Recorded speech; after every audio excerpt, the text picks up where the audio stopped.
Oi, olá, como é que vai? Tá tudo bem aí? Aqui é o Saulo e hoje eu tenho duas perguntas para fazer para você. A primeira delas é: você já perguntou para o ChatGPT o que que ele pensa sobre você? Ou o que que ele sabe sobre você? Já pediu para ele fazer a sua bênção e a sua maldição? Tipo, coisas que você é bom ou coisas que você é ruim? Já pediu para ele gerar uma imagem sobre o que ele acha de como você é? E a segunda pergunta, né? hã, quais são as suas opiniões sobre monogamia e não monogamia? O que que você acha sobre as relações humanas hoje em dia? Você acha que elas são um reflexo do que a gente considera hoje como amores líquidos? Você acha que os nossos encontros estão ficando superficiais demais e por isso a gente não tem vontade ou tem medo de viver uma relação duradoura? Porque tem muitas possibilidades por aí? Bom, eu não sei. Só sei que hoje a minha proposta aqui é falar sobre uma coisa um pouquinho ambiciosa, que é o amor. E outras cositas más também. Não vou me fechar só no amor. Mas quero falar um pouco sobre as nossas noções de amor, tá? Então é isso. Vamos lá.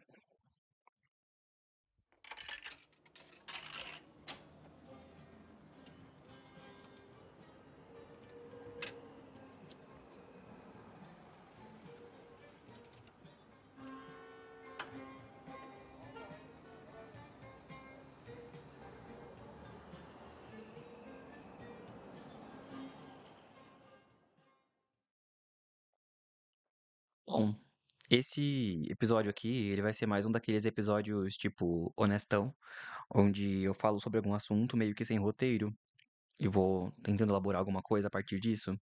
E aí o que nascer, nasceu, né?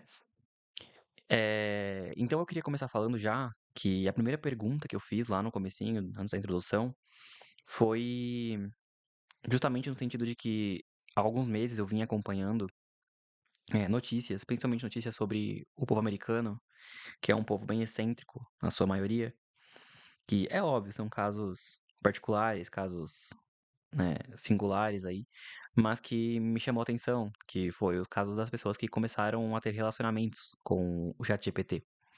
Né? E aí a gente vê coisas que parecem ser meio absurdas, que saíram direto de uma série de ficção científica, né? De pessoas que namoravam de fato com o ChatGPT e tinham uma relação duradoura, né? Entre aspas, assim, com ele. E ao mesmo tempo que eu achava muito engraçado que isso fosse uma realidade, que isso estava virando uma realidade para algumas pessoas, né? Que mantinham relações mesmo.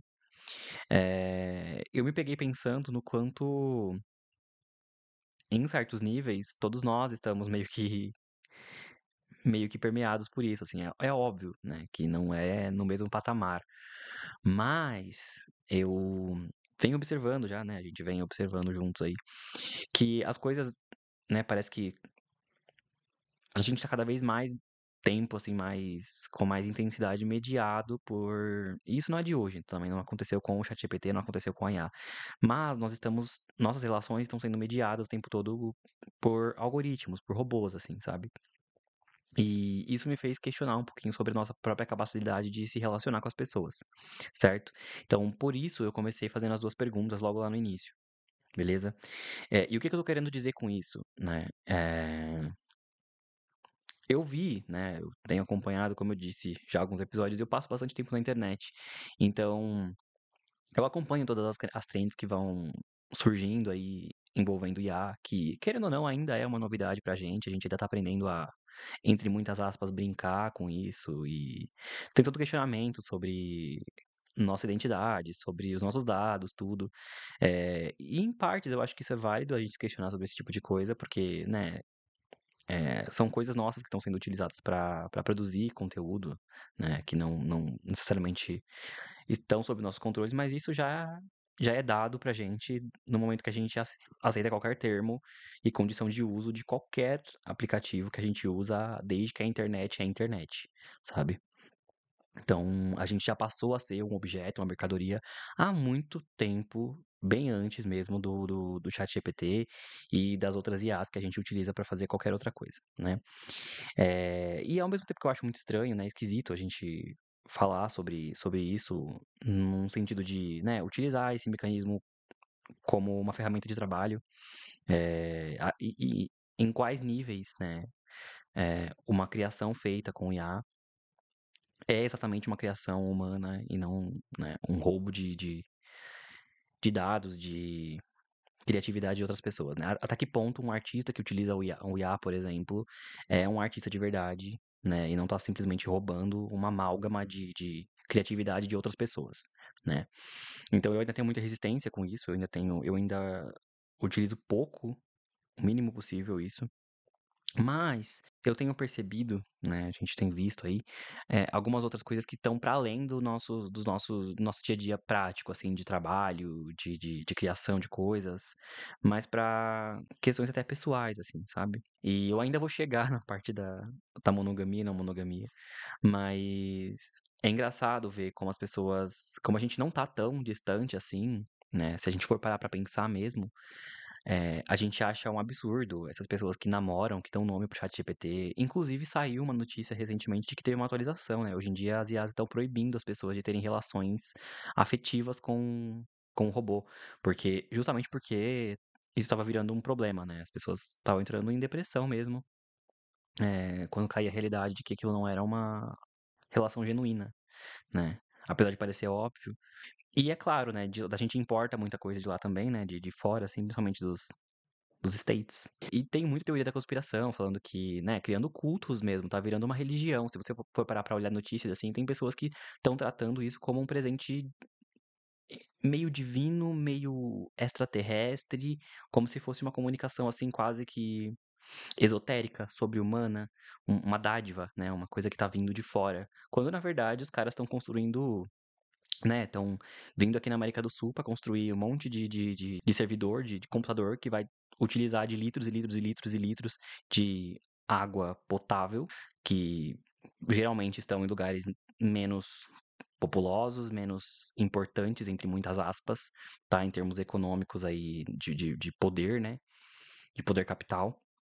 São pessoas fragilizadas mesmo, né? Eles estão tirando mesmo, no português, claro, eles estão tirando as pessoas das suas casas, onde tem bastante fonte de água potável, para poder colocar computador no lugar, porque são máquinas, né? E essas máquinas precisam de litros e litros e litros de água por dia para serem resfriadas e para processarem a quantidade de dados que elas processam, né? E é engraçado o jeito que a gente lida com essa ferramenta, porque é uma ferramenta que primeiro, utiliza de interações humanas, de criações humanas, da mente humana para poder produzir alguma coisa, ao mesmo tempo que fabrica, né, uma certa resposta, uma certa interação baseada no que ele aprendeu sobre relações humanas, né. E meio que a gente vai entrando num processo de que todo mundo, em certo nível, tá tendo as suas relações, as suas conexões, intermediadas pelo chat.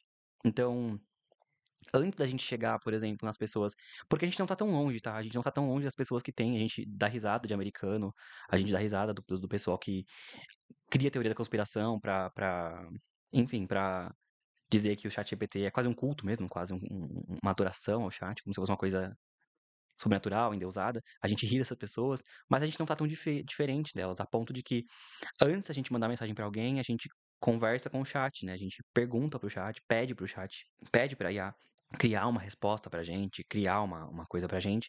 Então a gente meio que tá, compactando a nossa capacidade de pensar somente numa IA. E aí ele meio que vira um filtro das nossas relações. A gente primeiro pede pra ele criar um texto ou manda um texto cru pra ele, pede pra ele elaborar aquilo de uma maneira mais corporativa, que seja, mais humanizada, mais branda, pede para ele processar aquilo, né, de acordo com o que ele interpreta que é uma relação humana genuína, e devolver aquilo pra gente, né. Então, isso passa por diversos níveis, assim, tem gente que, né, faz isso para mandar um e-mail, para mandar uma mensagem, para ter uma conversa difícil com alguém, então quer falar sobre algum término, quer terminar com alguém, quer discutir alguma coisa, quer entrar em algum conflito com alguém e utiliza a IA como um filtro mesmo, né? E aí, de novo, a pessoa que recebe isso acaba utilizando esses recursos também para decifrar coisas e meio que dar uma resposta. Então, são pessoas que estão utilizando o chat, né, a IA, a inteligência artificial, como um mediador dos seus conflitos, das suas relações. E isso serve para tudo, né? As pessoas utilizam para diversas coisas. Eu mesmo, né, não estou longe disso. Às vezes eu utilizo, eu me pego escrevendo no chat GPT, por exemplo, sei lá, quantos graus vai estar fazendo em tal lugar, tal dia. Tipo, vai chover tal dia. Quando, na verdade, eu posso simplesmente abrir um aplicativo ou olhar no meu próprio celular, já mostra.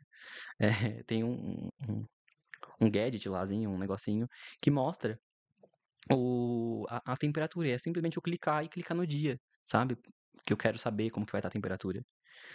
E aí eu economizei, sei lá, alguns segundos, milésimos de segundos escrevendo ou falando com a IA perguntando isso.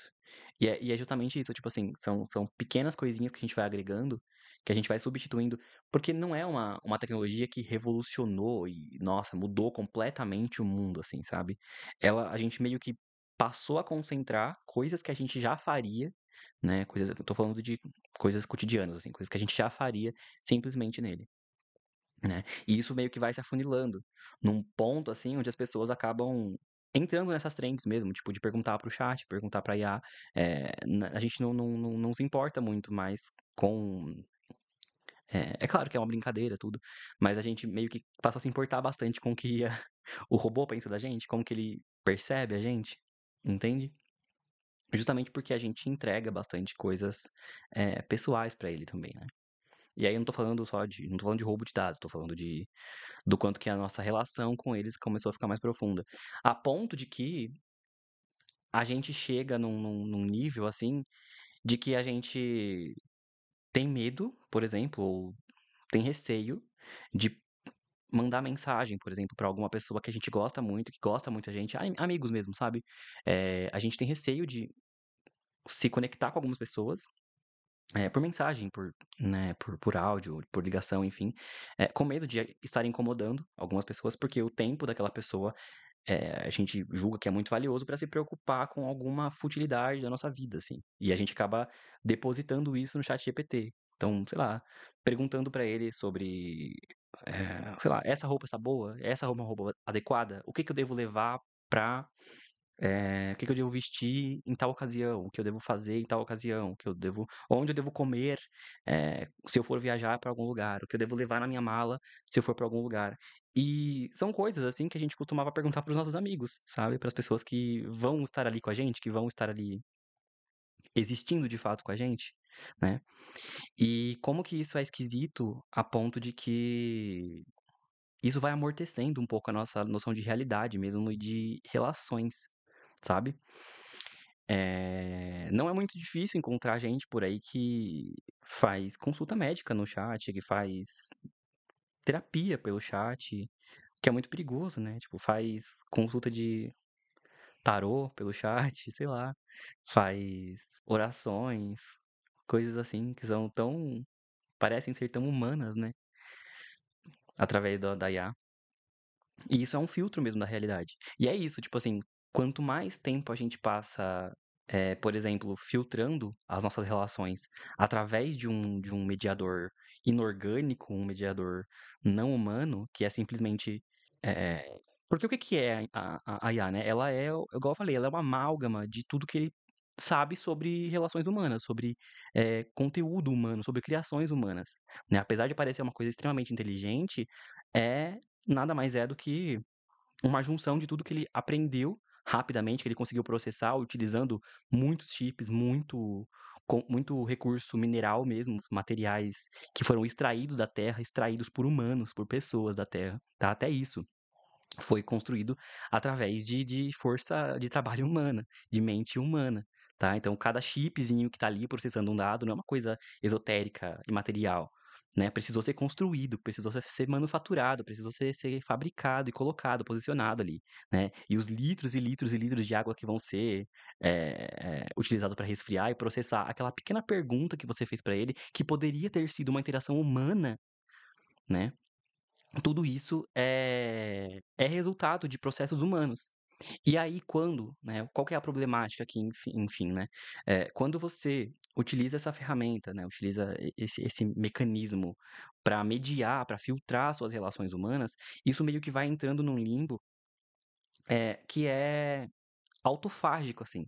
Quanto mais amortecidas estão as nossas relações humanas, né, entre nós mesmos, porque a gente precisa de um mediador inorgânico para fabricar as nossas relações, para mediar as nossas relações, se nada do que a gente está fazendo é realmente genuíno, a ponto de e no termo nos termos de relacionamento mesmo, de interações humanas, e a gente está, pedindo, né, pra uma fórmula de se comunicar para essa ferramenta, para essa coisa, que se alimenta também de humanidade, né, a gente vai meio que amortecendo e compactando a nossa noção de ser humano mesmo, de existir. A gente vai tendo cada vez uma personalidade cada vez mais amortecida, mais aprisionada, como encapsulada e linear, assim, sem muita autenticidade, sabe.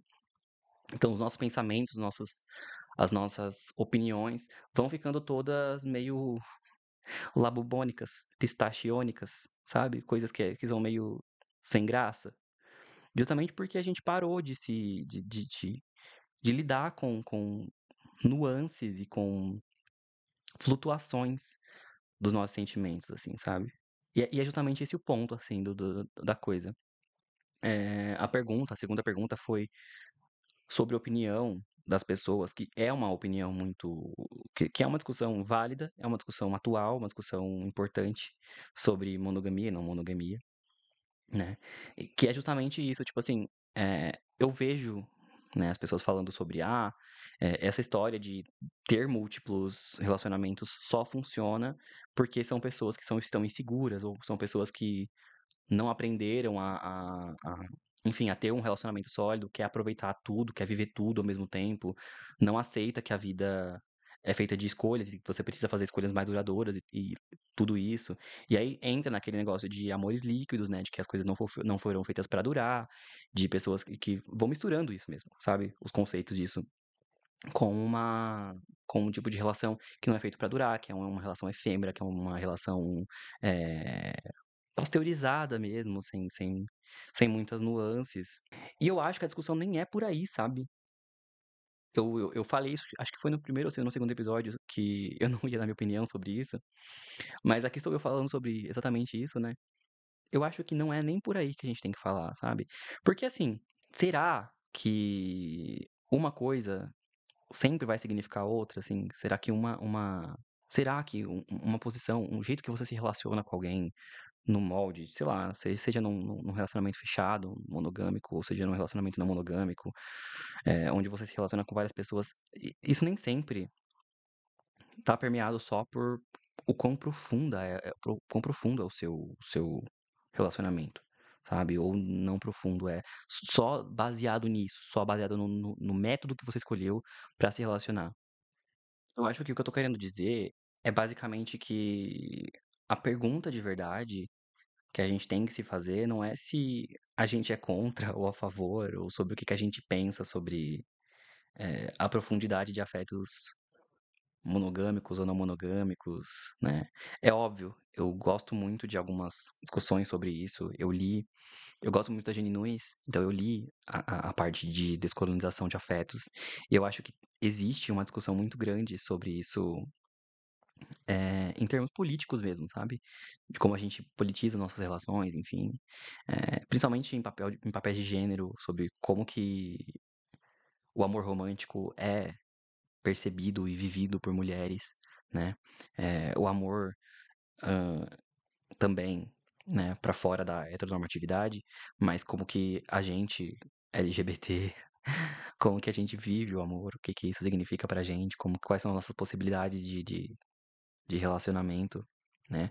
Isso é um conflito grande, sabe. Isso é um grande conflito sobre como viver de maneira genuína o que que a gente sente, né, como viver um relacionamento genuíno e sem precisar se render às maneiras e aos roteiros e aos tipos de relacionamento que foram impostos pra gente, sabe. O que que é realmente uma relação genuína pra gente, né. Mas antes de tudo isso, antes de qualquer coisa, falando em termos isso porque isso são mazelas coletivas, assim, são coisas que foram dadas aí pela igreja por, sei lá, por grupos dominantes que decidiram como que a gente ia se relacionar com as pessoas. Mas antes de tudo isso, assim, falando em termos individuais, não só individuais, mas acho que isso permeia o coletivo também, mas parte de um ponto que é nosso.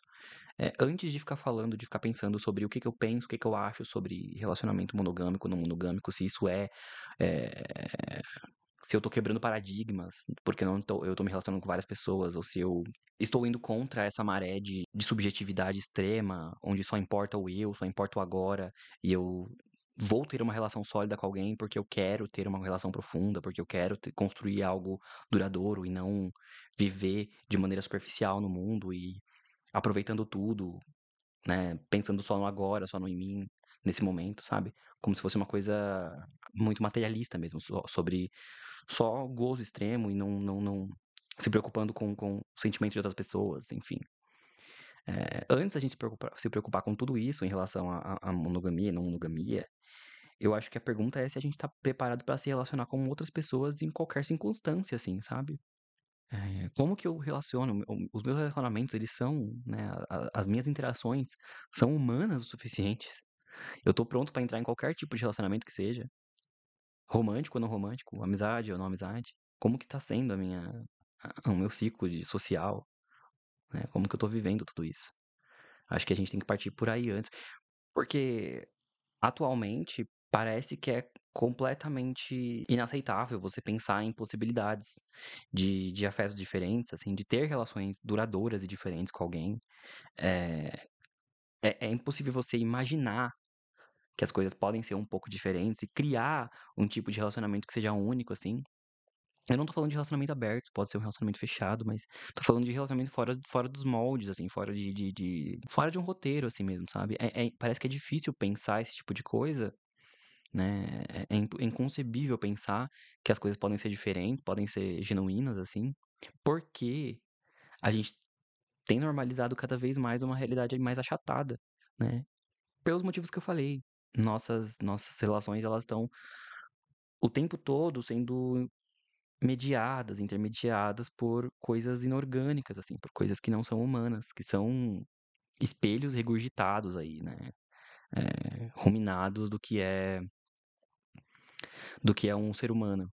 Até as nossas relações com os amigos, geralmente a gente passa dias e dias sem se falar, mas a gente tá ali, né, rolando o celular e compartilhando memes uns com os outros, assim, e isso perdura por dias e dias e dias. E isso vai virando uma coisa, assim, sabe? Então tem até uma curadoria que o algoritmo vai fazendo pra gente do que é conteúdo e de como que a gente vai se relacionar com os nossos amigos, o que a gente vai entregar pros nossos amigos. Tudo isso é calculado, é pego, né? É extraído do que é produzido humanamente, assim, e performado como humano, né? Performado como genuíno e entregue pra gente, né? E a escolha, né, que o algoritmo vai fazendo pra gente vai determinar como que a gente vai se relacionar. E tudo isso é meio achatante mesmo, é meio pasteurizante das nossas relações, assim. A gente vai ficando todo mundo meio igual, todo mundo meio apático em relação a isso, né. Então antes de se perguntar sobre o que que eu acho sobre um relacionamento fechado, um relacionamento aberto, é sobre como que eu acho que eu me relaciono com as pessoas. E como estão as minhas relações no geral, assim, sabe? Será que eu tô pronto pra amar alguém? Eu sei o que que é amar alguém? Como estão as minhas relações, assim? O que que eu tô fazendo, né? Como que eu tô absorvendo as coisas do mundo externo mesmo, orgânico, humano, material, sabe? Porque igual eu falei, as nossas relações parece que ficaram meio utilitaristas, assim, sabe? Eu tenho medo de incomodar um amigo com alguma mazela da minha vida, porque, né, o tempo dele tem que ser útil o tempo todo e eu não vou tomar o tempo dele ou dela com alguma questão que eu considero, entre muitas aspas, inúteis. E isso falando de uma pessoa que gosta da gente, que a gente gosta, né, que a gente se sente confortável, que são os nossos amigos. E em vez disso, eu vou, né, transferir isso para um mediador artificial, para me dar algum tipo de resposta que eu considero mais humana, né? E por que isso é tão achatante? Por que isso é tão pasteurizante? Isso vai comprimindo também a nossa realidade de mundo, né? E conforme a gente vai vivendo dessa maneira, se comprimindo dessa maneira, nesse tipo de pensamento, a gente vai meio que fechando a nossa cabeça, assim. Não sei se tá fazendo sentido o que eu tô falando, mas isso vai achatando até a nossa capacidade de imaginar, sabe? Porque o algoritmo, ele é feito pra te agradar. Assim como a ferramenta, né, a IA, ela é feita pra te entregar o que você quer ouvir, né? Não o que você precisa ouvir, enfim, né? Mas ele vai te falar o que você quer. Sempre vai ser uma coisa mais positiva do que negativa, assim, mesmo quando ele vai falar os seus defeitos, né, as suas bênçãos, suas maldições, ele vai te entregar alguma coisa ali pra você trabalhar, enfim, uma coisa mais genérica, né? E isso vai atrapalhar a nossa capacidade de imaginação. E aí, de novo, né, voltando para aquele comecinho do fim, que é óbvio que é difícil de imaginar múltiplas possibilidades de afeto quando a gente não consegue imaginar nenhuma, sabe? A nossa capacidade de imaginação tá tão ruim que a gente não consegue mais interpretar, a gente não consegue mais pensar, a gente não consegue mais fazer nada, sabe? A gente vive numa angústia o tempo todo, porque é tudo comprimido nisso, assim, a gente não tem possibilidade de imaginar qualquer coisa, a gente não consegue pensar relações simples, assim, futilidades da vida mesmo, a gente não consegue dividir com outras pessoas. Então, como que a gente vai expandir a nossa mente, expandir a nossa cabeça a ponto de desconstruir algum pensamento, ou de viver alguma coisa nova, ou de imaginar uma possibilidade de mundo que seja diferente? Sendo que tudo está sendo entregue pra gente, é uma coisa pasteurizada, uma coisa que foi fabricada, regurgitada, limpa, filtrada, higienizada, né? A ponto de a gente ficar preso nisso mesmo. Parece que o mundo ele existe, né, de uma maneira através desses óleos, né, esses óleos inorgânicos, ele existe de uma maneira que é imutável, assim. A gente vai se conformando com isso. A gente vai ficando meio que zumbizinhos, assim, sabe? Mas enfim, eu falei, mas por que esse episódio o que enfim tem a ver o amor com tudo isso, né? Eu tava aqui pensando, né, antes de começar esse episódio, sobre formas de se relacionar. E esse episódio foi sobre formas de se relacionar, sabe? E o gatilho que me deu, né, a ideia desse episódio surgiu numa discussão que eu tive com uma amiga minha, numa conversa que eu tive com uma amiga minha sobre o que que a gente deve priorizar numa relação, assim, sabe? Se a gente deve priorizar sentimento, se a gente deve priorizar questões mais utilitárias mesmo, né? Sobre serviços, coisas assim. E até falando sobre formas de amar, as linguagens do amor, atos de serviço, tempo de qualidade e tudo. Tudo isso também é meio pasteurizante, sinceramente falando, assim, honestamente falando.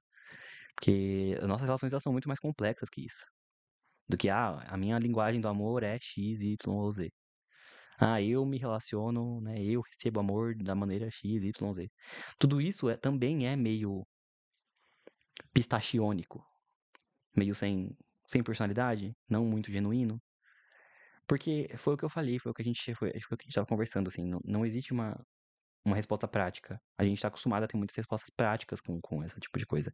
E o que a gente mais vê em relações humanas são caminhos sem saída, assim, são coisas sem nebulosas, assim, sem muita resposta prática, sem muita objetividade. E o amor é uma dessas coisas, né?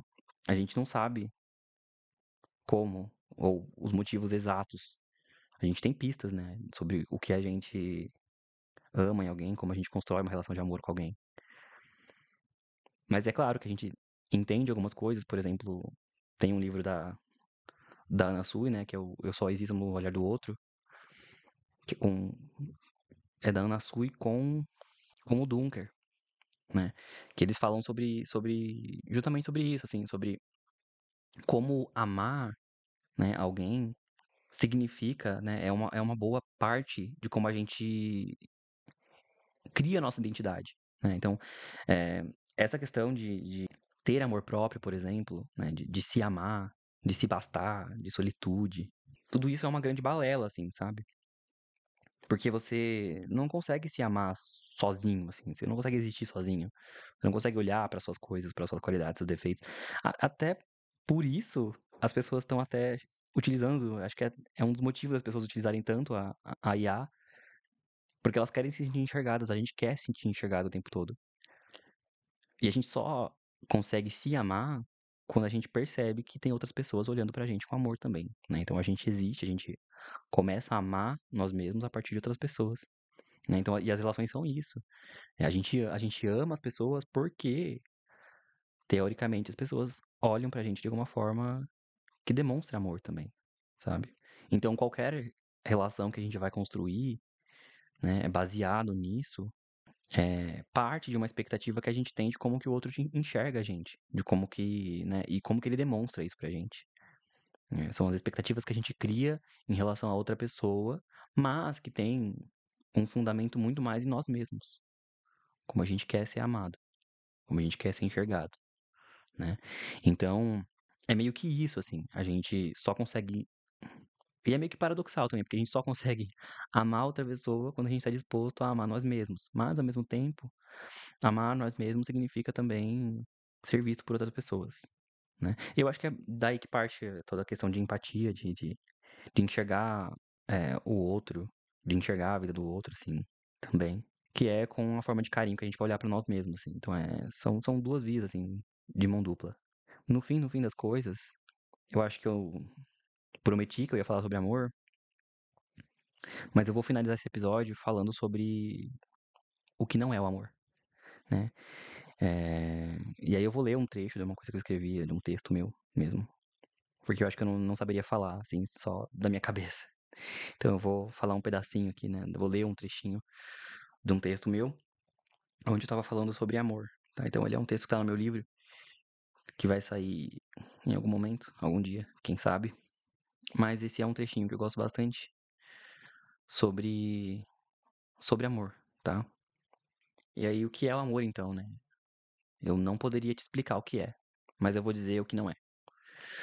O amor não é algo que se aprende só em palavras. As palavras são apenas uma partícula de tudo que é o amor. Ele é o meio do caminho de tudo que vem de fora e de dentro. É antropofagia, ruminada e regurgitada, transpirada e bebida.